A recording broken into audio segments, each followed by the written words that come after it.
Čauņi, mīļie mušas klausītāji, 36. epizode ir klāt un saucas ģimenes lietas. Kāda ir jums situācija ar ģimenēm? Es nesen lasīju, labi, ko nozīmē lasīju. Es redzēju Instagram postu, tas bija no Opras, un tur bija par veidiem, kā sievietes var uzlabot savu garastāvokli.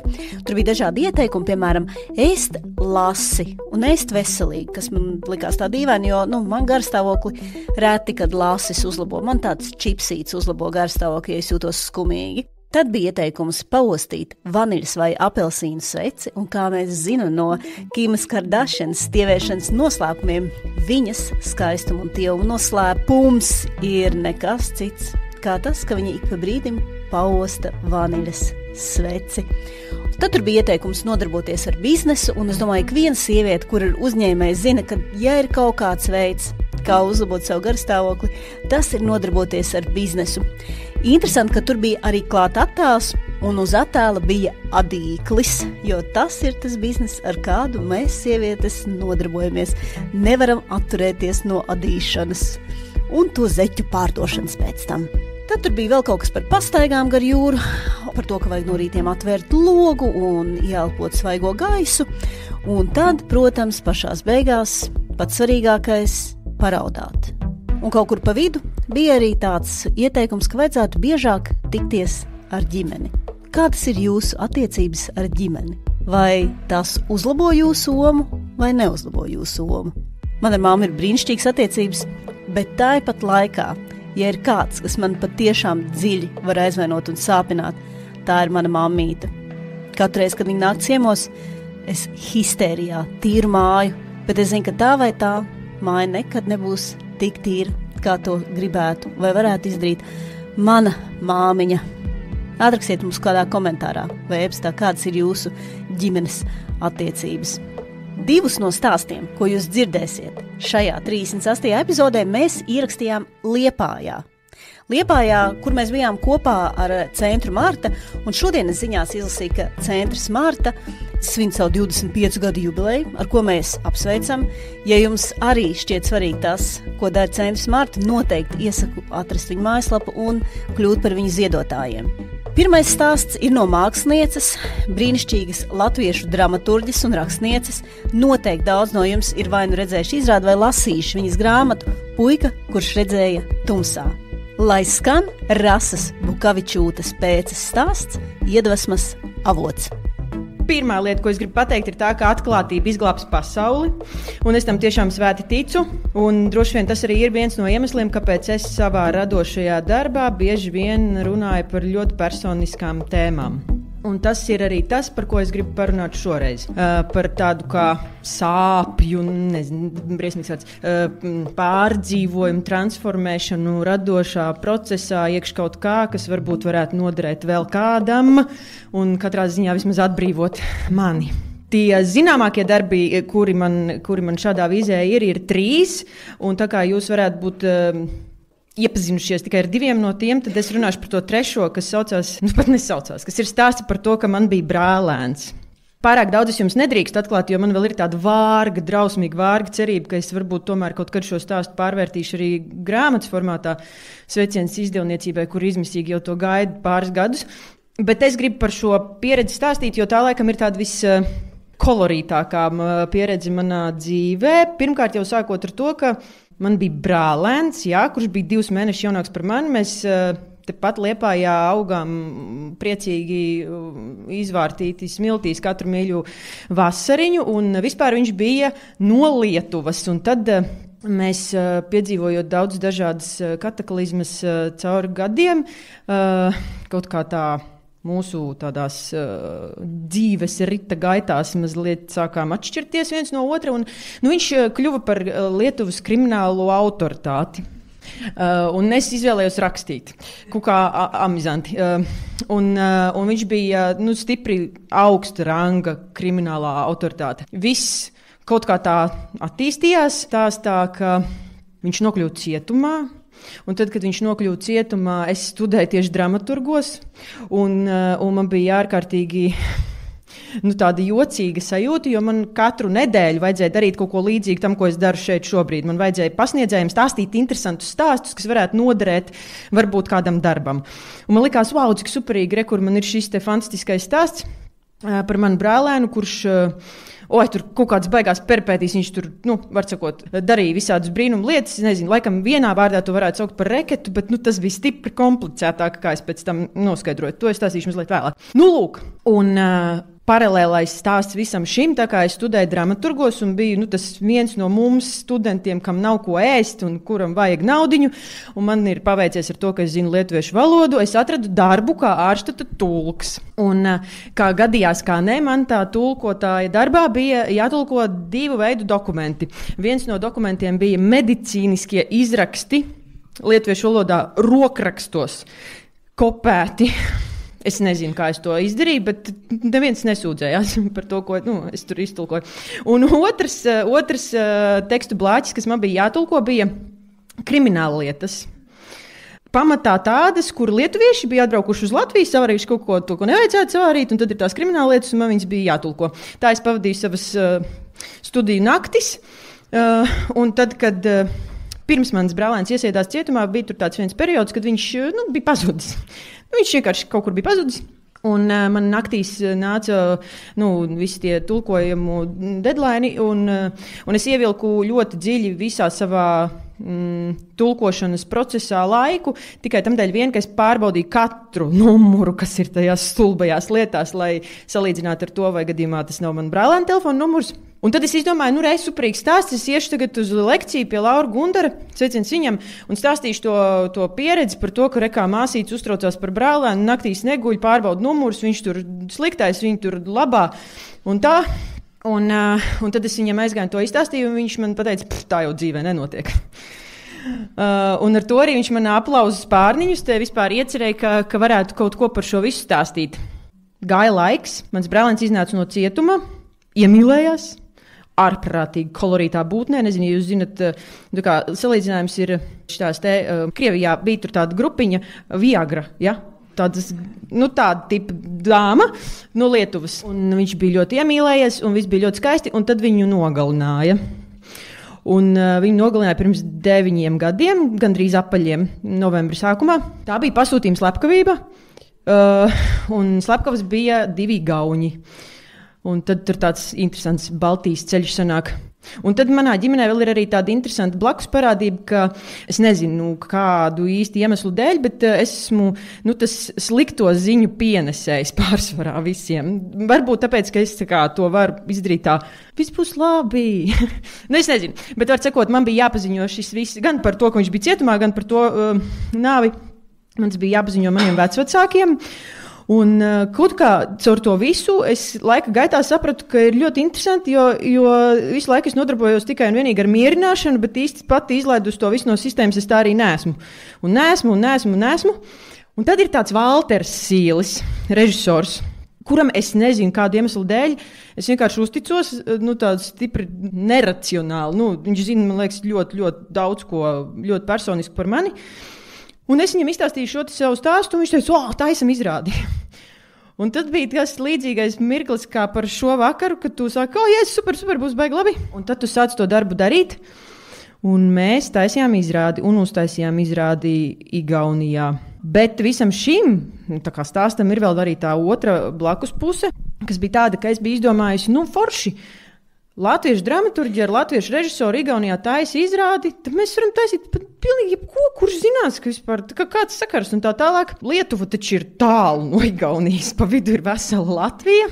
Un tad mēs uztaisījām to izrādi, un pirmizrādes, process bija super forši, un viss bija baigi labi, un tad pirmizrādes dienā, braucot uz Tallinu, man zvanīja telefons, jo man ir vispār 2 brālēni, un man zvanīja tas otrs brālēns.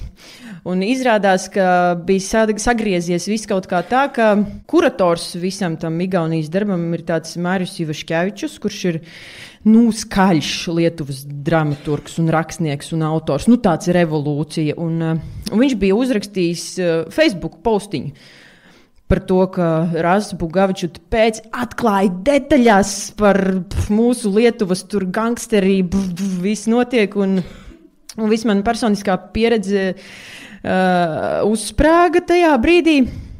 Un tas bija mirklis, kurā es sapratu, ka laikam tomēr vārdam inspirācija ir tomēr kaut kāda jēga tāda lielāka, jo visu to laiku, kamēr es to darīju, kamēr es to rakstīju, kamēr notika mēģinājuma process, manī laikam bija ieinojis kāds spirits, jo man bija pārņēmis tāds, kaut kāds neredzi īpaši to realitāti, iespējamo potenciālo tuvāko. Un tad tajā pirmizrādes dienā tas zvans no mana brālēna, kurš bija ārprātīgi nikns. Viņš bija tā kā nevis vienkārši nikns, viņš, man liekas, vienkārši, viņš bija katastrofāli nikns. Izlamāja man ārā no panskām. Tad viņš pārdūra to manu inspirācijas burbulīti, un man pēkšņi likās, ka es vispār vairs, ka esmu sajukus prātā, principā, pa lielām šaibām, ka es vairs nesaprotu, kas ir īstenība un kas ir tas, ko tu drīkst vai nedrīksti likt savos radošajos darbos. Un tas bija drūmi.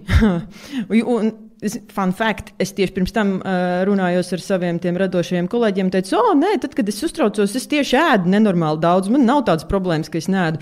Nākamās 5 dienas es nevarēju apēst tieši neko, un tas bija stipri traki, jo, principā, visu to pirmizrādi es noraudāju vienkārši histēriski, es viņu neskatījos, es sēdēju apakšā patrepē zem stalažām, virs kurām sēdēja skatītāji, attiecīgi es biju zem skatītājiem, es tikai klausījos to visu, un man likās, ka es esmu pilnīgi stulba, ko es esmu izdarījusi, man likās, ka man atradīs visi tie bandīti, jo tas bija tāds liels tīkls, kriminālais procesu tīkls, kas bija visā Eiropā, no kura daļa bija arī mans brālēns, un ka viņi nodedzinās man māju.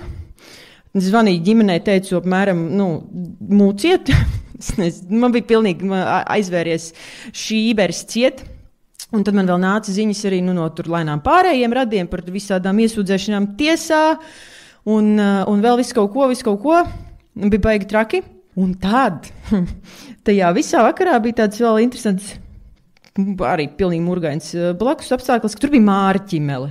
Viņa ir tāda leģenda arī, režisora fantastiska maziņa, veca, jau šerpa. Un viņai nebija kur palikt par nakti. Un es teicu, nāc, kur man viesnīca 2-guļamā gulta būs jau labi. Un principā viņi man vienkārši mierināja un teica, ka es esmu pašķetinājusi vaļā savas ģimenes karmu. Tas bija interesants skatu punkts, kā uz to visu paraudzīties. Bet tas man arī kaut kā palīdzēja pēc tam salikt atpakaļ sevi pa plauktiem un apjēgt vairākas lietas. Pirmkārt, visi tie cilvēki šausminājās par to, ko viņi nebija redzējuši, attiecīgi viņi nesaprata, kas notiek tajā darbā, ko es esmu uzrakstījusi. Otrakārt, viņi bija aizmirsuši, ka es savu brālēnu par spīti visam tam, ko viņš darīja, tomēr šausmīgi mīlēju, jo viņš man bija ļoti tuvs cilvēks.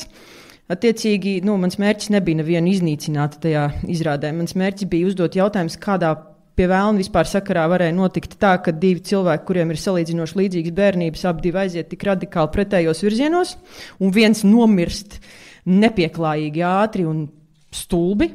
Vēl es sapratu arī tādu interesantu lietu, ka visi tie cilvēki, kur man pārmet, ko es esmu izdarījusi, skatījās uz to situāciju no sava skatu punkta. Un tie, kuri man teica, piemēram, par to, ka tu jau gribi tikai uzvārīties, pelnīt lielo naudu. Tie, kur strādā kultūrā, tie zina, ka tas ir stulbākais, ko var vispār kādam pateikt. Attiecīgi tam cilvēkam tā ir prioritāte, par kur viņš domā, tad, kad viņš šo situāciju šķetina. Un mēs kaut kā ļoti bieži, man šķiet, vienkārši aizmirstam to, ka citu cilvēku viedoklis nav mūsu viedoklis, un tam nav jābūt mūsu viedoklim. Un mums ir savi apsvērumi, kāpēc mēs kaut ko darām vai nedarām. Un tā lēnām kaut kā es izkārpījos no tās visas murgainās situācijas ārā. Un pēc tam es sapratu vēl 2 lietas. Viena lieta bija tā, ka es laikam līdz tam brīdim nekad nebiju nosaukusi savu radošo procesu par mākslu. Tajā brīdī kaut kā es tomēr saņēmos to izdarīt, jo man bija vajadzība pašai nodalīt to procesu personisko un to, kas tur ir uzradīts, un ka tās ir 2 dažādas lietas. Jo tās ir 2 dažādas lietas. Un vēl viena lieta bija tā, ka tajā brīdī, tad, kad es sāku Google Translate lasīt recenzijas igauņu, un viņi tur rakstīja par to, ka šī ir izrāde, kas ir jāredz vidusskolēniem, jo viņiem derētu padomāt par savām dzīves izvēlēm. tad es sapratu, ka patiesība un atklātība izglābs pasauli. Jo tās mūsu šausmīgi sūdīgās kaut kādas pieredzes ir tiešām tās, kurās varētu kāds kaut kad ieklausīties un varbūt, ja neizdarīt to kļūdaino soli, tad vismaz varbūt iepauzēt kādu mirklīti. Un tad tajā pauzē jau var notikt viss kaut kas. Kāds var pavilkt pa labi, pa kreisi, un kaut kā tā situācija var izmainīties. Un ar to visu es gribēju teikt, ka ir forši, ka ir šādi vakari, kuros var pastāstīt kaut ko riebīgu un nērtu. Un jāaizmirst, man liekas, ir tā kaut kāda arī senā paraža, vai es pat nezinu, kā to nosaukt, nemazgāt to veļu publiski un tā tālāk. Labi, klaigāt nevajag publiski vienam uz otru, varbūt tas tur kaut kā, arī tāda atkarīgs no situācijas reizēm, tieši to arī vajag. Un man šķiet, ka ļoti, ļoti daudz dažādu stulbu situāciju samilst tikai un vienīgi tāpēc, ka aiztaisīsim durvis un tad mēs parisināsim to visu. Jā. Paldies tev, Rasa, par to, ka biji kopā ar mums Liepājā un par to, ka tu dalies ar šo brīnišķīgo stāstu. Daudziem patiesībā cilvēkiem, kas ir radoši, ir tas jautājums par to, cik lielā mērā tu vari stāstīt par savām ģimenes attiecībām savā mākslā un cik lielā mērā tu to vari izmantot savai mākslai. Tie, kas bija uz mūsu mušas sezonas atklāšanas skapī, kas notika tikko aprīļa beigās, 30. aprīlī, noteikti dzirdēju, un viņas, es domāju, uzrunāja Elizabetes Lukšora Žīnskas stāsts par to, kā viņa stāsta stāstus vai kā viņa meklē stāstus.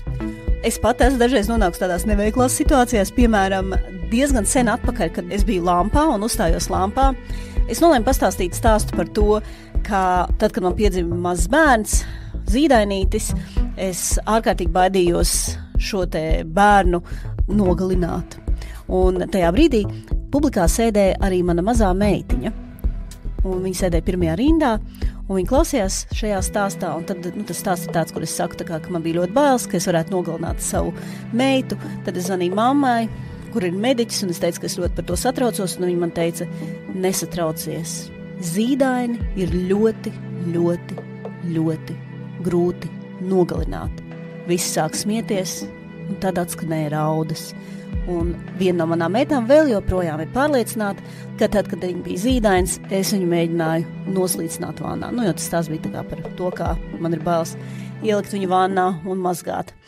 Tā kā tagad, kopš tā laika, es daudz uzmanīgāk skatos uz to, kā jokot par saviem ģimenes locekļiem, savas ģimenes attiecības ar manu sievu, gan es esmu pa visu Latviju izstāstījis, bet jāatzīst, arī viņa savā mākslā to ir diezgan daudz izmantojis, bet par bērniem gan daudz retāk.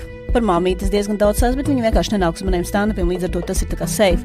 Un mans draudzens arī nevisai bieži nāk uz stand-upiem, līdz ar to par viņām es arī varu stāstīt. Mūsu otrais stāsts nāk no Mājas Kalniņas. Viņa ir dziesminiece. Un es zinu, ko jūs domājat. Dziesminieks, tas ir tā kā cilvēks, kas laikam, es nezinu, kā jums šķiet, bet man šķiet, ka tas ir cilvēks, kas tā kā ikdienā staigā ar kokli apkārt. Tas, kā izskanēja Mājas Kalniņas stāsts un kas notika pēc tam Liepājā, man šķiet, ka tādas situācijas tiešām var notikt tikai Liepājā. Jo tas bija tā, pasākums bija beidzies, Māja Kalniņa bija izstāstījis savu stāstu, un mēs vēl tā kā pasēdējām, tā kā uz vienu aliņu vēl. Pegas pagalms tajā brīdī, starp citu superīgākā vieta Liepājā. Pegas pagalms tajā brīdī jau bija tā kā ciet, tad pēkšņi sāk nākt cilvēki. Māja Kalniņa, līdz ko tiek pie ģitāras, vispār nevar, viņa nav apturama, un viņa ir kā tā mūzikas kaste, kurai tā kā, tu vari tā kā pasūtīt dziesmas, un viņa var nodziedāt pilnīgi jebkuru dziesmu. Un tad bija tā, ka līdz kaut kādiem 2 naktī viņa dziedāja, visi cilvēki, kas tur bija, neskaitot tos, kas atbraukšu no Rīgas, zināja visām dziesmām vārdus, un tas bija tāds ļoti interesants un jauks pasākums. Tā kā man tagad ir teorija, ka Liepājā visi zina visām dziesmām vārdus un var diezgan labi turēt meldiņu. Bet Māja Kalniņa savā stāstā stāsta par laiku, pirms viņa kļuva par slavenu dziesminieci un starp citu arī dzejnieci. Viņa stāsts saucas Drusku stāvoklī. Stāsts patiesībā notika ļoti sen, bet viņš joprojām man ir ļoti svarīgs tajos brīžos, kad es pati sapinos savā kaut kādās dzīves krustcelēs un nespēju pieņemt lēmumus, vai arī man šķiet, ka man ir bail kaut ko forši darīt. Un tad es atceros maiju, kurai ir 18 gadi, kura mācās Aizputes vidusskolā, 12. klasē un gaida bērnu. Viņai ir tikko kāds pateicis, ka tas ir par agru. Nē, ir 90. un tas ir tieši laikā. Jo mēs jau sen esam pieauguši, mēs kopā ar savu grupu Ilze, kurā ir Mārtiņš Freimanis, daudzsološais, jau maucam pa haltūrām, mēs esam pieauguši cilvēki. Vecāki, kur mums kaut ko par seksualitāti būs skaidrojuši, nē, viņi glābja savas saimniecības, viņiem nav laika domāt par mums, un mums tas ļoti derēja, jo viena valsts ir sabrukusi, nākamajā vēl nav uzbūvēta, un mēs dzīvojam un esam pieauguši cilvēki 12. klasē. Gaidu bērnu no savas pirmās mīlestības, ar kuru bija diezgan ilgu laiku kopā. Protams, kā nevienu nevainojot, puisis uzzinot, ka būs bērns, spriedzi neiztur un dodas pie kādas citas. Bet es apņēmīgi, tas taču niekas, turpina mācīties 12. klasē un audzēt savu lielo punci. Man likās jocīgi, kāpēc daži skolotāji saka, varbūt, ka tev vajag paņemt kaut kādas atvieglojumus, nevagat eksāmenus. Kāpēc? Kāpēc gan? Es taču esmu pieaudzis cilvēks, visu var izdarīt. Man likās jocīgi, ka mēs arī riktējāmies uz skolēnu dziesmu svētkiem, un mūsu diriģents saka, Māja, bet varbūt tu varētu tomēr palikt mājās. Kāpēc? Vaicāja Maija Kalniņa, būdam 9. mēnesī, diezgan liela. Lai arī sirds sāpes bija milzīgas, tas bija periods, kurā es šobrīd ar to Maiju ik pa laikam parunājos, jo viņa ļoti maz domāja, bet ļoti daudz jūta. Un tas, ko viņa spēja izdarīt un tos lēmumus pieņemt, šitā Maija, neko no tā daudz vairs nevar. Bet tas resurss man joprojām ir kā tāds foršs avots. Lūk, un tādi visādi amizanti brīži, kurus es tagad, kad maniem bērniem bija 18, es domāju, ārprāts, Jēzus. Jo mums, nezinu, visa pasaule likās vaļā, un mēs esam ļoti lieli. Tajā laikā nebija nekāda bērnu pabalsta, nekā. Un īsi pirms bērns nāca pasaulē, sākās šie dziesmu svētki, un mēs dodamies uz Rīgu, kur mēs gulēsim Rīnužu vidusskolā, kur uz matračiem. Man skolotāja pienāk klāt un saka, Maija, bet varbūt tomēr, jo viņa tā kā laikam kaunējās, bet es to nesajūtu, kad, skolēns dziesmu sākos 2. altos dziedās dāma, kur principā bakstīja ar vēderu to iepriekšējo rindu. Mans draugs Mārtiņš Freimanis toreiz arī nebija īsti ko vilkt mugurā. Viņš saka, zin kā, es to tādu krutu pančo uzadīšu, mēs iesim uz disenēm abi divi. Es saku, jā, protams, nav problēma, kāpēc gan ne. Es domāju, varbūt kādu vēl nocapēšu jaunu. Ārdījāmies, jo tajā laikā mums metāla mūzika diezgan daudz klausījāmies, un man vispār tā nelikās nekāda problēma gulēt Rīnužu vidusskolā veselu nedēļu, pīt vainadziņus un dietu šajos skolēnu dziesmu sākos 9. mēnesī. Aizbraucot atpakaļ uz Aizputi, kur tas viss risinājās, drīz pienāca arī noliktais datums. Un vēl paralēli tam ir tā, ka tajā visā bardakā, kas valsts ir izjukusi un kolhozs ir izputējis, kurā mēs dzīvojam, māte pieņem lēmumu izšķirties ar mūsu patēvu un dodās uz ropažiem. Un saka, tev jābrauc man līdzi šajā stāvoklī. Kāds manam stāvoklim ir vainas? Brauc, ja tu gribi, es palieku Aizputē. Labi, patēvam, no kura viņi izšķīrās, Aizputē pieder dzīvoklis. Viņam arī nav kur palikt, mēs sākam dzīvot kopā. Divatā. Uz jautājumu, kur man klases audzinātais uzdod, kas jums tur ir tajās attiecībās, kas ir viss normāli? Ar ko tu dzīvo kopā? Ar savu patēvu. Viņš nāca ciemos, skatīties apstākļus. Viss kārtībā. Patēvs man tāds cienīgs kungs gados, saprotot to situāciju, viņš arī neērti jutās, viņš tāds umaņa laika cilvēks, tobrīd viņš man uzaicināja uz kino. Tas arī jau bija 9. mēnesī, jo viņš saprot, ka man tās sirds sāpes un skola jāpabeidz un eksāmena. Bet viņš nebija paskatījies, kas pa filmu. Mēs aizgājām divatā. Es ar lielu vēdru. Apsēdāmies, es domāju, kāpēc tikai džeki tajā kinoteātrī ir. Sākās filma porno. Mans patēvs ļoti tāds džentlmenis būdams slīd krēslā iekšā. Es nekur nevaru ieslīdēt, man vēders traucē. Bet, bērns nāk pasaulē, Aizputē, un kaut kā sagadījās arī, bet man likās es to nestāstu šobrīd kā tādu ciešanu stāstu, jo tajā brīdī, īsti man tas nelikās baigā drāma. Jo jūta, ka tā kā kaut kas jocīgi notiek, man ir tikai 18 gadi, nekad nebija dzemdējusi, pirms tam vēl atšķirībām no manām klasbiedriem, kur dažiem bija gadu vecs bērns, jo tas bija normāli. Es dodos uz slimnīcu dzemdēt vien pat pa nakti. Un izrādās, ka tajā nodaļā ir palikusi tikai tā kā viena tā maza slimnīciņa, viena medmāsa, kur saka, ka nekas tur nebūs tās pirmās dzemdības pēc 2 dienām, bet es jūtu, ka dzimst.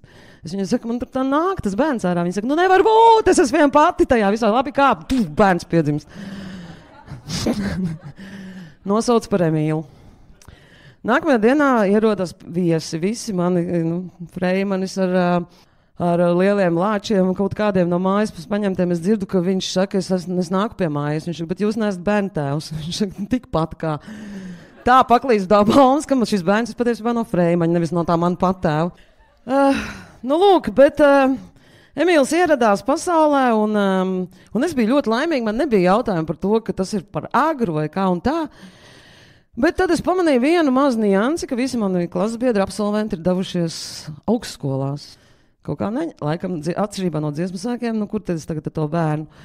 Es dodos pie tās mātes uz robežiem mežā padzīvot 1 gadu.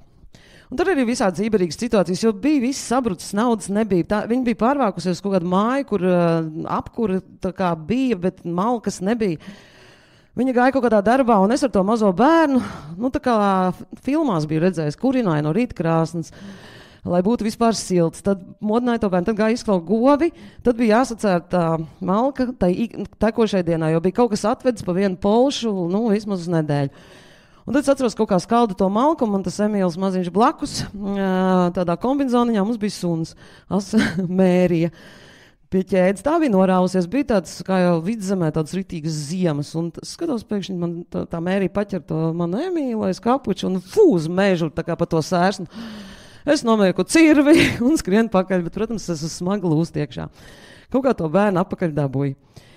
Trauma man nav no tā, ticiet man, bet vienā brīdī es sapratu, un tad tur tā kā gribas to stāstu tikai vienkārši tāds, kā tagad moderni saka, highlights moments. Pastāstīt jebkošākos mirkļus, kā latviešu valodas cienītājs gribētu izvēlēties šos. Viņš auga, es mēģināju studēt, īsti to nevarēju apvienot ar to, ka nav naudas, un līdz mums arī tās mūsu radu tantes, tur visu laiku tev ir jādod normāls darbs, tu beidz tur rakstīties ar to ģitāru, jāiet veikalā strādāt, mēs tev tur sameklēsim darbu. Kaut kā es aizparos uz cēsīm, jo māte kali pārākusies uz cēsīm. Priekuļiem precīzāk. Un es sēžu un Emīlam tuvojos kaut kādā 5. gads, un es domāju, es tad tāda.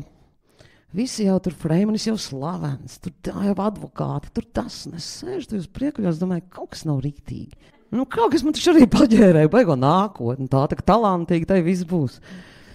Sēžu priekuļos. Un visas tās radu tantes, kas to mammu atkal tur palīdzējuši, viņai tur iekārtot darbā. Saka, tev ir jāiet, tur cēsīs, tur veikalā bija sludinājums, meklē pārdevēju. Es saku, labi, braucu darbu meklēt. Aizbraucu līdz tam veikalam, ieraugu, ir rakstīts, izpīpēja 3 cigaretes, braucu mājās, liekšā nē. Un tad es domāju, un tad man radās ģeniāla doma, nav jau tāpat nekā ko zaudēt. Man ir foršs čalīts mazs, kurš jau runā, kurš ir jau saprātīgs. Kur es gribu dzīvot? Es gribu dzīvot Liepājā, jo es tur esmu padzīvojis, tur ir forši cilvēki, tā ir vieta, kur man nav rādi, ka vispār nav nekāda sakara, bet te ir forši. Plāns ir, nauda nav. Tad es izdomāju, kaut kā paklīd runas, ka gatarī baigi labi maksā. Es domāju, es tāds 2 mēnešus pastrādāšu gatarī, to naudu, līdzīgi kā Agnes krāja tam, mēs visi kaut ko esam krājuši. Aizies to gatari, to savu CV, tur jau kaut ko pirms tam bija darījis, gan aizputēja, gan Liepājā, gan kaut kas bija sadarīts, noliek uz galda, saku, gribu strādāt gatarī. Tas čalis paņem izlas. Tu pati redz kādu dēļgalu šeit, tajā savā CV. Neredz, nepieņēma darbā. Es domāju, bet kaut kā 30 lati man ir. Pietiks. Es saku mātei tā. Mīļā māte. Man zvanīja no Liepājas. Man ir darba piedāvājums. Viņš saka, wow, un kur tu dzīvosi? Jā, ir arī sarunāts dzīvoklis. Lieka piebilst, ka nekā tāda nav. Es domāju, brauks uz vietas un manīs. Es prasu Emīlam, vai tu gribi dzīvot pilsētā pie jūras? Viņš saka, jā. Es pastos, mums ir tā Viļņas soma viena, tā rūtainā, to mēs piebāžam tām drēbēm, kas ir. Mugursomiņa viena Emīlam mazā, un man 30, kaut ko jau izdomāsim. Un māte, protams, pārdzīvo, bet viņa zina, ka ar mums, viņas darīs. Viņa, tad padod ziņu, tad mobīlo nebija, kā tev tur iet un kā tev tur tā darbiņā. Un braucam mēs ar autobusu līdz no Cēsīm uz Rīgu, pārsēžamies Rīga Liepāju, izkāpam Autenē. Noliekam tos Viļņas somu. Emīls saka, kur mēs tagad iesim?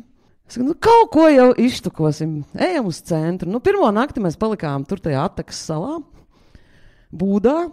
Nē, tik traki tas dramatiski izklausās. Jo vienam čalim bija pazīstams, kur varētu būt atslēgas, kur varētu laivu pārbraukt pāri, vismaz to pirmo nakti pārgulēt. Ticiet, nē, stāstu varone. Pēc 2 dienām man bija darbs, jo stāstu varone ir zālē. Es satiku pazīstamo Kuplēnu Agnesu uz ielas. Viņa saka, ko tu dari? Viņa saka, strādāju Leļu teātrī. Es saku, nevajag tur kādu. Vajag. Tad man bija darbs. Satieku Freimanu, viņš saka, ko tu te dari ar visu bērnu? Es saku, es nezinu, kaut kur te Vandos meklē dzīvokli. Aiziet pie viņa. Un pateicoties viss, kas pēc tam dzīvē notika, bija pateicoties tam, ka es tajās priekuļu sētā, skatoties to savu čalītu, uz to Viļņas ķeseli un visu pārējo nenobijos. Protams, ja man kāda 18-gadīga meitene, kur dzemdējas bērni bišķi paaugusies, teiktu, vajag to darīt, nedari. Bet, Maija, paldies, ka tu toreiz to izdarīji, jo viss pārējais, tas ir tā kā, ja šī tēma ir tā kā izdzīvošana, tad reizēm, tas ir vēlējums mums visiem, arī man, lai mums tā izdzīvošana iedod tādu resursu, ka mēs varam ne tikai izdzīvot, bet arī dzīvot un uzdzīvot. Sarunāts! Paldies! Paldies, Māja. Man liels prieks, ka tu biji kopā ar mums, un tu esi, protams, vienkārši sprīdzeklis. Ja jūs esat liepājnieki, vai jums kādreiz gadās būt Liepājā, noteikti paskaties, vai nav kāds pasākums Pegas pagalmā. Diezgan bieži Māja tur ir dažādiem kultūras pasākumiem, un tas, tā izskatās, ka ir tieši tikpat brīnišķīgi, kā viņas uzstāšanās podkastā Muša. Mūsu 3. stāstu stāsta Alise Pabērza. Viņa ir fotogrāfa un radošs cilvēks, un viņa, starp citu, atved uz Latviju Fuck Up Nights. Viņas stāsts saucas Ģimenes lietas. Mans stāsts šodien būs tāds diezgan svaigs, tas ir šī gada sākums. Ja jums kādam liekas, ka kādā brīdī kaut kas ir izdomāts, jo bieži vien grāmatās raksta, tā kā visi stāstu varoņi ir izdomāti un sakritība ar īsto dzīvi ir tikai sakritība, tad manā gadījumā ir tā, ka pilnīgi visas darbojošās personas šajā stāstā ir reālas. Visi notikumi, lai arī cik absurdi jums varbūt kādam tie varētu likties, ir īsti. Cik no jums ir bijuši Ēģiptē vispār? Ok. Cik no jums ir bijuši Dahabā? Ok. Nav 2 rokas es zinu, pārējās 2 es nezinu. Tie, kas ir bijuši Dahabā, tie noteikti zina, kāda ir Dahaba. Tiem, kas nav bijuši Dahabā, tas ir Ēģiptes mērogiem mazs lauku miestiņš ar 17,000 iedzīvotāju. Sarkanās jūras krastā, ar vieniem no skaistākajiem niršanas punktiem pasaulē, daiveru paradīze, kaiteru paradīze, jogotāju paradīze, tāds hipiju vaibiņš, doti netipiski Ēģiptei, visi tur baigi forši un tā un šitā, un es tur nokļuvu pirms gandrīz 4 gadiem, pilnīgi netīšām, un tad, kad man draugi uzzināja, ka es pārvākusies ziemās dzīvot uz Ēģipti, visi bija tādā diezgan lielā šokā, jo Alise, lai vai nu kur, bet ne jau no Ēģiptē. Un man bija diezgan līdzīgi, jo Ēģipte nekad nebija tā kā manā ceļojumu gala mērķu sarakstā, bet kaut kā es tur nonācu. Un forši, ka es tur nonācu. Un šodien mans stāsts būs par manu draugu vārdā Semijs un viņa Volkswagen Passat automašīnu. Tātad ir agra februāra vakars, ceturtdiena. Pulksten 8 vakarā mēs pēdam vakariņas un es domāju, ka spēlēsim taulu, kas ir citiem zināms kā nardī vai begamons. Tādu mierīgu vakarēšanu pavadīsim. Un vienā brīdī ir ļoti, ļoti skaļš klauvējiens pie vārtiem. Un Semijs, kā jau diezgan slings arābs, ir iekārtojis sev novērošanas kameras, lai viņam nav jāiet katru reizi pie tiem vārtiem skatīties. Viņš televizorā ieslēdz kameras un ierauga, ka tur pie vārtiem klauvē kaimiņš. Un citus vakarus Semijam ir tāds, tā kā lai viņš iet ieskrieties. Man ar viņu tur īsti negribas runāt un tā, bet šajā vakarā viņam ir kaut kāds, tāds vēlniņš, kas viņu uzkūda. Un viņš visas iešu tā kā viņam pateikt visu, ko es domāju. Kontekstam Semijam pieder māja un 2 studijas, kuras viņš izīrē turistiem. Un viņa kaimiņš kontekstam, svarīga informācija, ir 19 plus mīnus gadīgs jaunietis, 2 metri garš un 2 metri plats, kuram ir kaut kādi garīgi rakstura traucējumi. Īsti zinām, kādi tie nav, bet kaut kādos noteiktos brīžos, kad viņu kaut kas triggerē, viņš paliek agresīvs. Nu, lūk, un visus šos 4 gadus, vai cik tur Semijs viņam dzīvo kaimiņos, ik pa laikam viņiem ir kaut kādas tādas, mazliet saķeršanās. No sākuma Semijs ar viņu centās būt draugos, bet tad, kad viņš saprata, ka viņš 4 no rīta klauvēja pie vārtiem un aicināja pasēdēt kopā, iedzert tēju un regulāri prasīja naudu, tad Semijs tā kā arī savu klientu dēļ, tā kā to draudzību centās ierobežot. Un tad, kad viņš centās šo draudzību ierobežot, tad šīs te puisis savukārt apvainojās un sāk izrādīt savu agresīvu pret sevi. Respektīvi, Semijs pieceļās, iziet ārā, prasa viņam, ko tu gribi. Un es to visu tajā brīdī redzu TV ekrānā, jo ir ieslēgtas kameras. Un izrādās, un es to tajā brīdī vēl nezinu, bet izrādās, ka kaimiņam, viņš dzīvo pāri ielai, sauksim viņu par Magnūnu, kas arābu valodā nozīmē ķerts, jo viņu ļoti bieži arī vispārējie tā dēvēja. Viņam traucē pie viņa vārtiem novietota automašīna. Un šī automašīna traucē tāpēc, ka viņš ir pilnīgi pārliecināts, ka šīs mašīnas īpašnieks ir vainīgs pie tā, ka zem viņa matrača ir nozagts telefons viņa guļamistabā. Nu, lūk, un protams, ka šī mašīna visticamāk pieder tā kā Semijam vai kaut kādā saistībā ar Semiju, un viņš tā tad izsauc viņu ārā parunāties.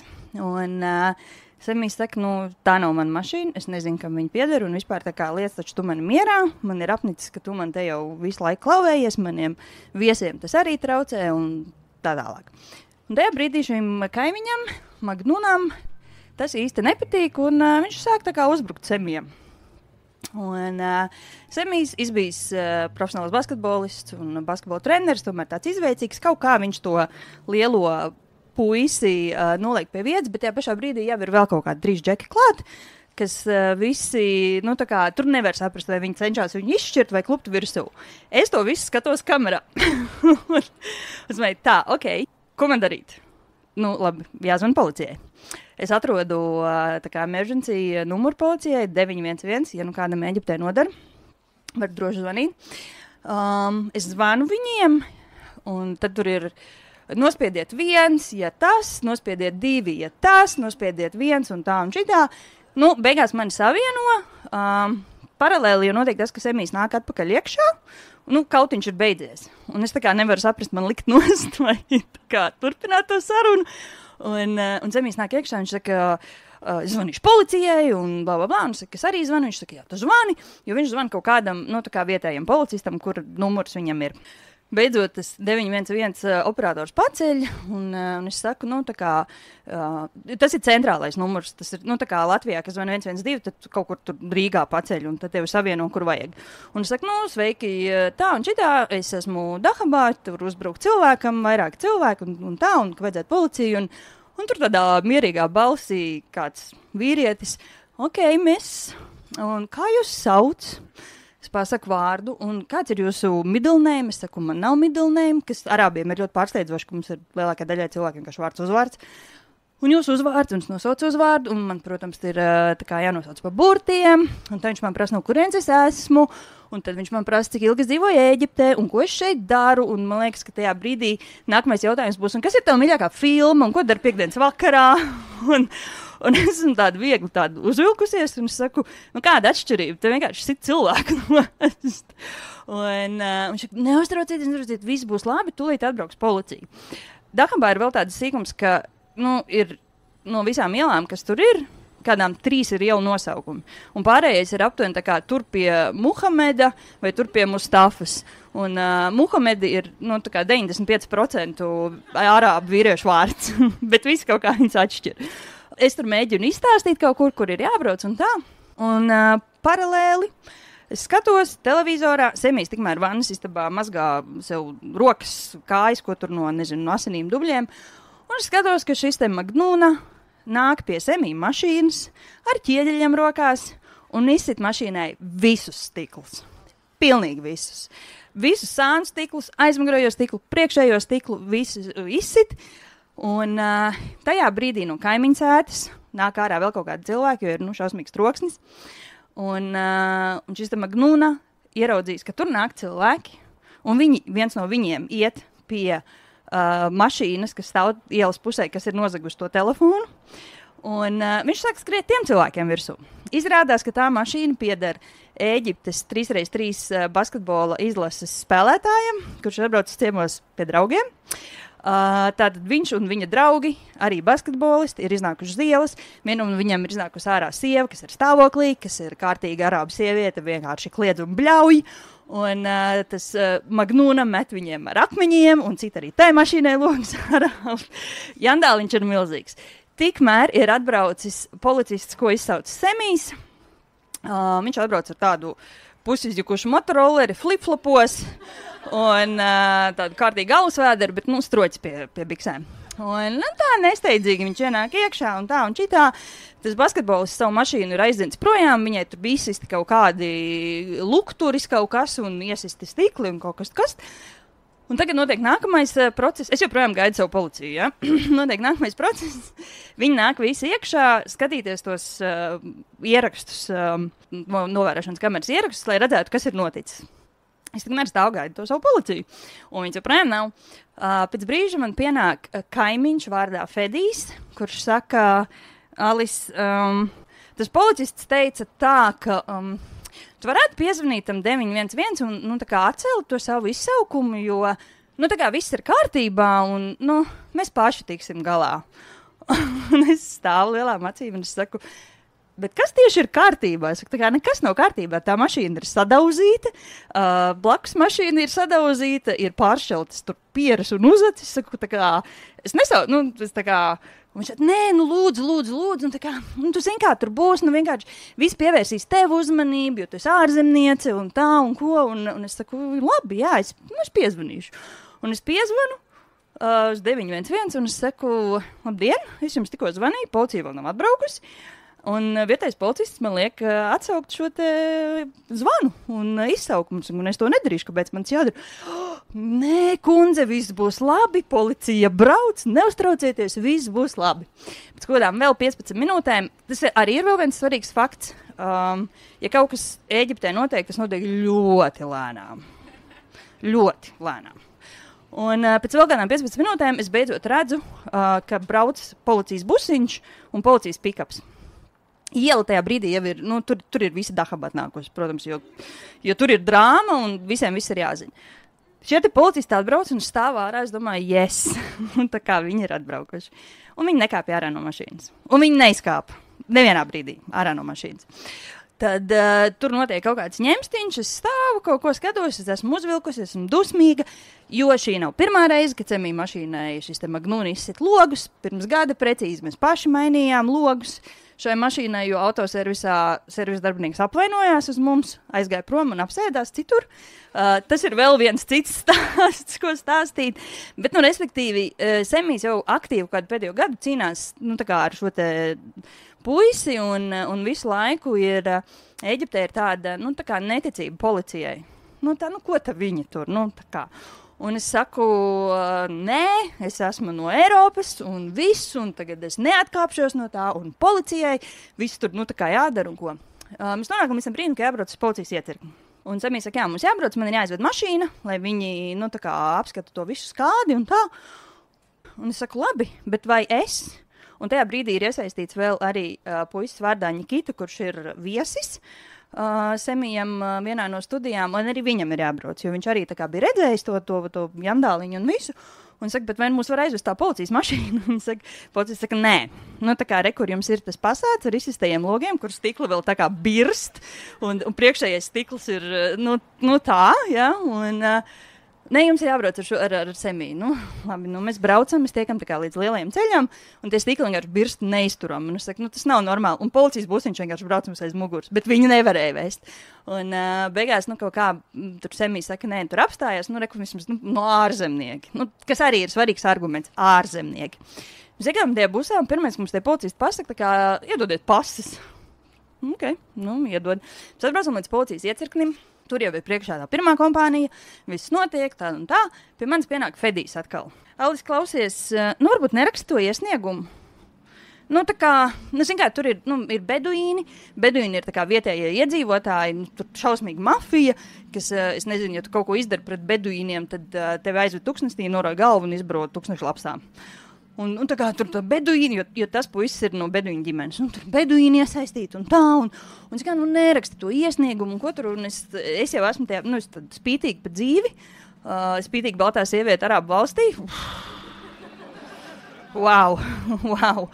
Un es saku, vienkārši, viss, un es saku, es neatsaukšu neko. Tā otrai kompānijai ar to basketbolistu izlases, viņi tā kā nomierinās, viņi aizbrauc. Mēs paliekam tajā iecirknī, mums ar Nikitu ir atņemts pases, Nikita ir pārbijies, jo viņš ir no Krievijas, un viņš Krievijā nav bijis jau vairākus gadus, un ja viņam ir jāatjauno pasi, ja viņai kaut kas notiek, viņam jābrauc uz Krieviju, kur viņu sagaida jau kādi 3 vai 4 paziņojumi par to, ka viņš tiek saukts armijā. Tāpēc, kaut kāda iemesla tāda dēļ, viņš ir diezgan pārbijies. Nikitam ir kaut 26 gadi, viņš visu laiku smēķē zāli, un vienīgais ierocis, ko viņš varētu noturēt, ir ūdens pistoli. Tā kā tas arī ir viss. Tur tas viss process notiek lēnām. Tas bija kaut kādiem 10 vakarā, kad mēs tur ieradāmies. Ap pusnakti beidzot mēs tiekam pie tā, ka mēs varam uzrakstīt iesniegumu. Mēs uzrakstam iesniegumu, un policisti paziņo, ka to vajag iztulkot arābu valodā. Un to nedrīkst tulkot neviens no klātesošajiem, jo visi ir iesaistītās personas. Ir pusnakts. Es zvanu savai draudzenei latviešu, kas ir precējusies ar eģiptiešu vīrieti, un es saku, klausies, vai tavs vīrs guļ? Viņa saka, nē, neguļ. Es saku, tāds garš stāsts, bet mēs esam policijā, un Semī mašīnā izsit logus, vajag tulku. Cik jā, labi, viņš pēc pusstundas atbrauc, viņš iztulko tos 3 teikumu garos iesniegumus, arī viņam paņem viņa ID karti, un mājās viņu nelaiž. Mēs turpinam tur sēdēt, kaut kas tur notiek, kaut kas nenotiek. Vienā brīdī pie manis atnāk Fedijs atkal un saka, Alis, tev jāpāraksta iesniegums. Es saku, kāpēc? Tu uzrakstīji, ka tur ir tā kā 4 cilvēki, kas ita Semī. Tā kā viens ir tikai zināms, pārējos jau nezina.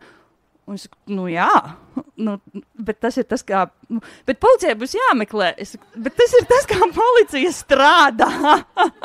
Es saku, tā kā, ja man nozagt mašīnu, tad es varētu nakstīt iesniegumu tikai tad, ja es tā kā zinātu, ka viņš bija zaglis. Tas taču, bet Alis, man beigās, man neiztur nervi, jo ir viena lieta, ko es gandrīz 4 gadu laikā dzīvojot Eģiptē esmu iemācījusies, tad tas ir bļaut uz dumjiem vīriešiem. Jo es esmu ļoti miermīlīgs cilvēks, bet, ir gadījumi. Es sāku uz viņu bļaut pilnā balsī, un es saku tā kā, angliski, bet es viņu pasūtu 3 mājas tālāk, un saku, lai viņš aizvarās, un es darīšu, kā es gribu, un ja man vajag, es vispār iesaistīšu Latvijas vēstniecību, un man ir atņemta pase, un ko tas vispār nozīmē, un bardaks. Es arī uztaisu drāmu beidzot. Viņš nomierinās, ir pulkstens 3:30 no rīta. Mēs beidzot tā kā varam braukt mājās, bet pases mums neatdod. Jo nākamajā dienā ir jābrauc uz blakus pilsētu, uz lielo iecirkni, un arī mans draudzens vīram ir jābrauc, jo tagad viņš arī ir iesaistīts šajā lietā. Un es saku, piedod, tā kā, ja es būtu zinājis, es tev nevilktu visu nakti nosēdēt policijas iecirknī, un nākamajā dienā vēl, ka tev jāiet uz darbu, vilkt uz blakus pilsētu. Pases mums neatdod, tā būtu garantija, ka mēs rīt aizbraucam. Ir variants, pases var atdot, bet tad mums nakts jāpavada karcerī, blakus Magnunam. Nākamā diena mēs braucam uz to blakus pilsētu. Pa vidam ir Eģiptē ļoti daudz checkpoints starp pilsētām, turistu drošībai un tā un šitā. Mēs aizbraucam. Tur jau visi zina, ka tur brauc ārzemnieki bez pasēm un ka viņus tur sagaidīs tur tie policijas iecirknī. Mēs ierodamies, milzīgs iecirknis, milzīgs bardaks, smird, visi visur pīpē. Un policija saka, ka tur apsēžaties. Es paskatos, un tur tāds rokadzelžos saslēgts, sēž Magnuna, un mūs aicina apsēsties viņam blakus. Pēc kāda brīža, kad mēs tur tā pastēžam, es saku, nav baigi omulīgi. Tā, varbūt kaut kur citur vajadzētu aiziet apsēsties. Viss notiek lēnām, pusdienas paiet, beidzot mēs tiekam līdz tam procesam, ka mūs iesauc iekšā kaut kādā birojā, kur sēž tā kā galvenais policists, un viņa asistents džinsos flip-flopos un guļučī tēkraklā. Abi pīpē, tievās cigaretes. Tas kabinets izskatās aptuveni tā kā, jūs esat redzējuši Kriminālas ekscelences fondu, vai vispār padomu laiks, tas kabinets izskatās līdzīgs, tikai apzeltīts visur. Un tagad tas policists saka, Semī iesniegums ir pieņemts, bet ar jūsu iesniegumiem man un Nikitas, mēs neko nevaram iesākt, jo, jums nav nodarīts nekāds materiāls kaitējums. Un es saku, labi. Mums vienkārši Ēģiptē nav tāda likuma, kas tā kā kaut ko, par emocionālo kādu. Mums vienkārši nav tāda likuma. Es saku, ko mēs varam darīt? Mēs pieliksim jūs kā lieciniekus semītei lietai. Es saku, fine with me. Tā kā ļoti labi. Vismaz kaut kāds supports semijam. Tam visam pa vidu semijam ir kaut kāds vietējais zināmais policists atbraucis, un tad tur ir visādas mahinācijas un vēl vis kaut kas, viss notiek. Man iesaka piezvanīt vēstniecībai, paprasīt, vai vēstniecība var kaut kā palīdzēt mums šo lietu bīdīt uz priekšu. Un es saku, jā, nav problēma, piezvanīšu vēstniecībai, kas tam man? Es sāku iesties šajā te spēlītē, man viss patīk. Piezvanu vēstniecībai, un viņš saka, jā, tu taču dzīvo Ēģiptē, tu jau zini, ko te mēs baigi varam ietekmēt. Bet, protams, ja tu pateiksi policistiem, ka tu piezvanīsi vēstniecībai, tad ķepas gaisā asti starp kājām, viņi darīs visu. Es saku, jā, bet vēl tāds fakts mums tās pases atņēma. Tas gan nav labi, ja viņi tā kā neatdos šodien, tad, nedrīkst pases aizturēt, tad mēs varam iejaukties. Man atliek to pateikt tam policistam, kā mūsu pases tiek atnestas uz zelta paplānas. Viss notiek. Long story short. Policisti pasaka, ka puisi Magnunu paturēs apcietinājumā, es varu braukt mājās, viņam draud tiesu darbi, un tad, tur attiecīgi vai slimnīca vai cietums. Un mēs priecīgi atbraucam mājās, pārguruši, apsēžamies tajā pašā nolādētājā semiju viesistabā, ēst vakariņas, kamera ir ieslēgta, un pēkšņi tā kā var dzirdēt, ka piebrauc mašīna, un skatāmies kamerā, un atbrauc Magnunas tēvs ar Magnunu, un ieiet mājā. Viņš ir izpircis savu dēlu no karcera, un viņš viņu ir izpircis par 500 poundiem. Salīdzināšanai, pirms 3 dienām man gribējās kaut ko garšīgu, un es veikalā iepirkos par 600 poundiem. Labi. Tagad, rīt sāks jauna drāma. Tam visam vēl pa vidu Magnunas tēvs ir centies runāt ar Semiju, un mans dēls ir slims, un kā tu nesaproti, un es tev atlīdzināšu, es tev samaksāšu, un visus tos remontdarbus, un visu, un Semija saka, jā, tu man to teici pagājušo gadu, un es burtiski lūdzos, lai tu man iedod to naudu pēc tam. Tā kā man ir pieriebies, es šito neakceptēšu. Tajā pašā, tā ir viena un tā pat telefona saruna, un tas Magnunas tēvs saka, jā, zini ko? Zini, kāpēc mans dēls izsita vai mašīnai stiklus? Tāpēc, ka tu uzmācies viņa māsai. Es iešu uz policiju un iesniegšu iesniegumu. Semijs ar tādām lielām acīm saka, ok, tiekamies tiesā. Fine with me. Magnunas tēvs neliekās mierā, viņš ir atradis kaut kādā mistiskā veidā Semija tēva numuru, kurš dzīvo Kairā, un tad sākas tādas 3 nedēļu peripētīs, kur viņš zvana Semija tēvam un saka, tu esi tēvs, es esmu tēvs, mums abiem ir dēli. Viņu lūdzu neliec viņu cietumā un pierunā savu dēlu, lai viņš tā kā atsauc to iesniegumu, un arī tie ārzemnieku iesniegumi, tie arī ir jāatsauc, un viss ir slikti, un es apsolu, es aizvedīšu to dēlu dzīvot tuksnesīs, tur esmu uzcēlis māju, un viņam būs mierīgāk, jo viņam tur Dahabā triggerē visas tās skaņas un vēl kaut kas, un viņš vienkārši ir slims, un tā tālāk. Viss šīs 3-4 nedēļas, katru dienu es klausos Semijā, ko man darīt. Man tēvs liek tā darīt, bet es gribu tā darīt, un vispār vēl vajadzētu ar beduīniem parunāt, jo ir jāaiziet pie viņiem, tā kā pie šeiha lielā, un ko darīt, un ak, Dievs, un tad viņš nāk un saka, es domāju, ka es darīšu tā, nē, es tomēr nedarīšu tā, labi, es jau negribu viņu likt cietumā, nē, viņam jāiet cietumā, man tas viss ir līdz brošai. Beigās izrādās, ka ar to beduīnu neviens cits beduīns negrib sēdēt kopā pie tējas tasas un izrunāt lietas, lai nav jāiesaist policija, jo tas beduīns tēvs ir melis, nodevējs un nenormālis kops. Pēc vēl kaut kāda laika mēs tiekam līdz tam, kad Semijs saka, ok, labi. Es negribu to puisi ielikt cietumā, es pieņemu, ka garīgi slimam cilvēkam Ēģiptes cietumā varētu nebūt jauki, kā atsauksim to iesniegumu, bet uz pamata, ka, ja kaut kas vēl notiek, tad tēvs uzņemās visu atbildību. Tēvs ir pārbijies kā dieks, jo Semijs to ir gatavs darīt, un tas tēvs ir ieņēmis prātā, ka tur arī mans un Ņikitas iesniegums, kuru nav, bet šajā brīdī mēs jau spēlējam šo teātri, un saku, labi, lai tas tēvs nāk un pārliecina mani, lai es atsaucu to iesniegumu, jo kāpēc man to darīt? Tas tēvs atnāk vienu vakariņu, uz tējas vakaru, un stāsta man visu to pašu peripētī, ka dēls ir slims, un vairs tā nedarīs, un viņš parūpēsies, un tā un šitā, un es darīšu visu, ko tu gribi, lai tikai tu atsauc to iesniegumu, un es sēžu tādā baltās sievietes dusmīgā tonī, un es saku, maksā? Un viņš tajā brīdī pielec strauji kājās, un viņš runā arābiski, un Semijs to tulko, viņš pielec kājās, un kaut ko arābiski nosaka, un aiziet, un Semijs saka, viņš tikko pateica, ka tu varētu uzkāpt līdz debesīm un atpakaļ, bet nevienu centu tu nedabūsi. Vēl pēc 3 dienām mēs braucam braucam beidzot uz to pašu blakus pilsētas iecirkni, nu, jo Semijas atsauks tiesniegumu, man un Nikitam jābrauc līdzi, jo mums taču arī jāatsauc iesniegums un tā un šitā. Tur vēl visu laiku notiek rīvēšanās par to, ka Semijas saka, ka viņš grib braukt ar savu mašīnu, bet, lai tēvs samaksā par degvielu, tas tēvs saka, ka viņš nemaksās, mēs varam braukt ar viņu mašīnu. Tā un šitā, pienāk tā diena, mēs braucam ar viņu mašīnu, un Ēģiptē ir mašīnām dažādi numuri. Un ir tādi numuri, kuri drīkst tā kā pārvadāt ārzemniekus, kas ir privātās mašīnas, un tad ir numuri, ar kuriem ārzemniekus nevar pārvadāt, jo tās ir tādas, pāķu mašīnas. Un turistiem tur nav droši. Un tam tēvam ir tāda mašīna. Un mēs braucam, tiekam līdz pirmajiem checkpointiem, kas nozīmē, ka neesam vēl tikuši ārā no Dahabas. Tā vietā, lai tas tēvs pateiktu, ka mēs braucam uz Nuveibu, šo te blakus pilsētu, uz policijas iecirkni, jo tāda lieta, viņš saka, šie ir mani draugi, es viņus vedu uz savu kempingu, tur un tā un šitā. Un, protams, ka checkpointā esošie policisti un armijnieki saka, nekā nebūs, tu nedrīkst pārvadāt ārzemniekus. Tā kā viss brauc atpakaļ. Mēs braucam atpakaļ. Un Semija saka, labi, tad mēs nebraucam. Tu man degvielu nemaksā. Viņš, nē, es samaksāšu. Viņš mūs atved līdz Semija mājai. Kamēr Semijas ieiet mājā, paņemt atslēgas, viņš jau ir apmetis savu mašīnu riņķī un brauc. Semijas viņam zvana, saka, kur tu paliki? Es jau turēšu checkpointa un vēl ko, braucam, tiekamies tajā blakus pilsētā. Un Semija saka, man nav naudas, es nevaru ieliet degvielu. Viņš saka, pajaut ārzemniekiem. Semijas blakus sēž un saka, Alis, tev ir naudas? Es saku, nē, man nav naudas. Bet es jau esmu garām benzīntankam. Faktam, Dahabā ir 2 benzīntanki. Vienā ir degviela, kas der Semija mašīnai, kas ir kaut kāds tur benzīns, un otrā nav.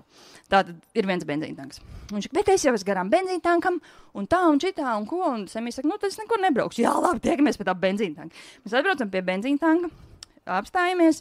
Tur ir pilns arī ar turistiem, kas tur, pieturā, čurā un pērk, šokolādes.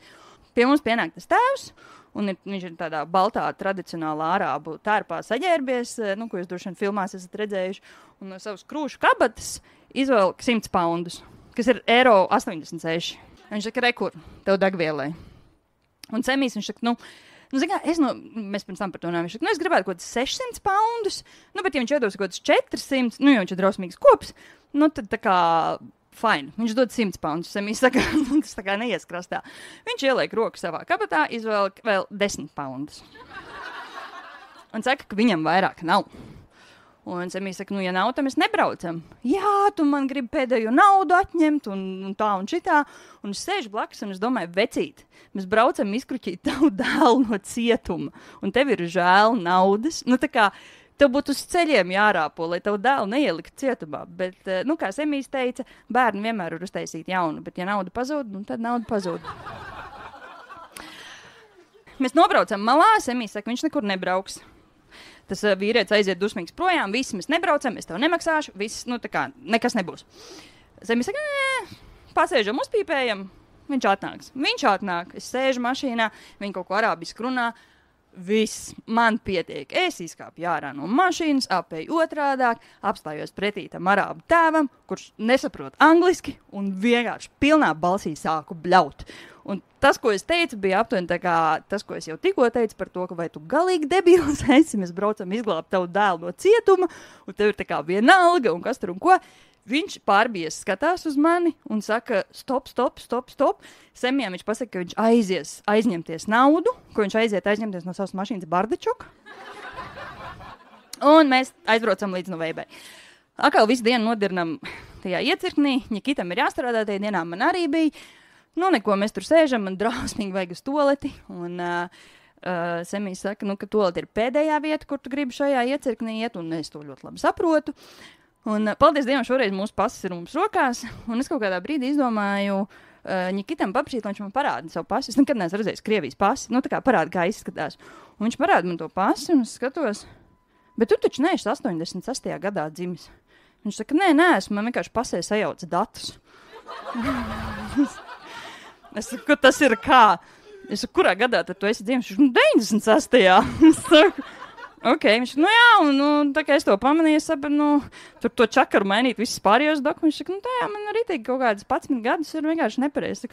Nē, tādā ziņā labi, 10 gadus ātrāk beigsies iespēja iesaukt armijā tevi. Nu, mēs tur visu to dienu nosēžam. Ir Magnūnas tēva advokāts, un viņš tur nopietni, un tagad atsauks to iesniegumu. Un arī policisti ir iesaistījušies tajā spēlē. Viņi ir izdomājuši, ka uztaisīsim to joku par to, ka tiem ārzemniekiem ir tas iesniegums, un ka tā kā tur kas tur, un ka viņi tagad rakstīs arī to atteikumu. Es uzrakstu atteikumu. Nikitam angļu valoda arī nav tāda stiprā puse, un viņš raksta to pašu, ko es, tikai ar savu vārdu, uzvārdu un pasas datiem un visu. Un es tur tā skaisti uzrakstu, ka jā, es piekrītu, ka es, tā kā to dēlu nevajag likt cietumā, un ja viņš kaut ko izdarīs, tad tēvs ir atbildīgs, un tēvam ir jāizolē viņš no sabiedrības un tā tālāk. Un tagad es stāvu ar tiem iesniegumiem, un tas policists saka, vajag tulku. Stāvs man nopietni. Bet viņš saka, bet tev jau nevajag to tulku. Tam tēvam vajag to tulku, lai viņš meklē tulku. Es saku, fine with me. Un vienīgais, tā kā iespējamais tulks, kas ir viņa advokāta brālis, kas kaut kādā sakarā ir tur līdzi. Viņš tagad, tā kā ķersies klāt tulkot, viņš sāk lasīt, viņš saka, nē, tā nav. Es saku, kas nav? Tur vajadzēja citādāk rakstīt. Es saku, bet tā tur ir rakstīts. Un viņa angļu valoda, nav diezko labāk Nikitam vai tam Magnūnas tēvam. Beigās ir tā, ka viņš prasa Semijam, kā tur ko iztulkot. Un Semijs saka, tulko tā. Nē, tā nevar rakstīt. Semijs saka, bet tur tā ir rakstīts. Bet es tā negribu. Saku, bet viņi ir uzrakstījuši iesniegumā tā. Viņš sadusmojās, saburza lapu, saplēš, aizmet pa gaisu, tulkojiet paši, ja jums vajag. Es sēžu uz to visu, skatos. Man, tā kā tajā brīdī, ne tajā, es jau krietnu laiku visu to marazmu esmu izbaudījis, man tas tiešām ir tāds, būs ko rakstīt manā Eģiptes grāmatā. Un tas viss tur, beigās tiek iztulkots un noslēdzās, un tas tēvs tur ir pārbijies un staigā tāds nekāds, un paldies, ka jūs atsaucāt iesniegumu. Un tagad ir pēdējais brīdis, ka mums ir jāieiet tur arī pie kaut kāda galvenā džeka, viņa kabinetā, kur viņš, es nezinu, ko viņi tur arābiski runās, bet mēs ar Nikitu ieejam, un tur tāds dīvāns. Es apsēžu uz tā dīvāna, tur blakus stāv žileta. Un mēs ar Nikitu, tā apsēdušies un sakrustojam kājas automātiski. Un tagad tas policists, kurš bija uz valkā, bieži tā nenotiek, viņš paskatās uz mums, paskatās uz Semiju un kaut ko pasaka Semijam. Un Semijs paskatās uz Nikitu un saka, Nikita atkrusto kājas. Nikita paskatās uz viņu tā jocīgi. Kāpēc? Vienkārši atkrusto kājas. Un es tādu caur humoru saku, man arī atkrusto kājas. Un Semijs tā kā paskatās uz to, tas policists acīm redzot to saprat, viņš tā paskatās uz to policists. Yes. Mēs abi ar Nikitu atkrustojam kājas un nesaprotam, kur likt rokas un sēžam. Un es jūtu, ka mums ir tā jāsmējās. Tu nesmiesies, jo tas ir kaut kāds policijas tur augstākais fujaks un negribas tā kā atdurties cietumā, tāpēc mums bija sakrustots kājas. Jā, Eģiptē tā kā policistu un kaut kāda augsta amatpersonu klātbūtnē nekrustojiet kājas. Nevajag. Un tā arī tas viss beidzās. Es nezinu, kas ar šo puisi šobrīd ir, kur viņš ir. Cik es zinu, Semiju viņš nav trobelējis. Mašīnai logus mēs ielikām. Paldies Dievam, ne mēs paši. Mēs aizbraucām uz servisu un to izdarīja servisā, kuri teica, 3 stundas būs gatavs. Mēs bijām mājās pēc 13 stundām. Es biju nelaimīga, pārsalus izbadējusies. Lūk, tāda ir dzīve Eģiptē.